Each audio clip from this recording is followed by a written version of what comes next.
কেন্দ্রীয় সরকার বঞ্চনা করেছে, আর তৃণমূল কংগ্রেস সরকার দিয়েছে সম্মান। কেন্দ্র যেখানে অপমান করেছে, দিদি সেখানে মাথা তুলে রেখেছেন। ঘরের মাটির ঘর ছিল, ঘরের চাল, সত্যি খুব অসহায় অবস্থায় ছিলাম। এবং এই যে ফোন করার পরে 60,000 টাকা প্রথম পেলাম কিস্তিতে, তারপর আবার 60,000 টাকা পেলাম। এই দুবারে এই 1,20,000 টাকা পেয়ে আমি এই ঘরটা তৈরি করতে পারি।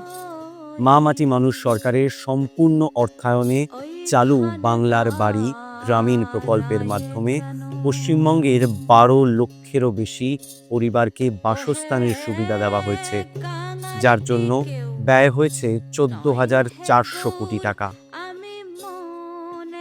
বাংলার বাড়ি গ্রামীণ প্রকল্পের দ্বিতীয় পর্যায়ে আরও 20 লক্ষ পরিবার উপকৃত হবে এবং এর জন্য 24,000 কোটি টাকা ব্যয় হবে। 2011 সালের পর থেকে পশ্চিমবঙ্গ সরকার প্রায় 1 কোটি পরিবারের জন্য মর্যাদাপূর্ণ বাসস্থান নিশ্চিত করেছে।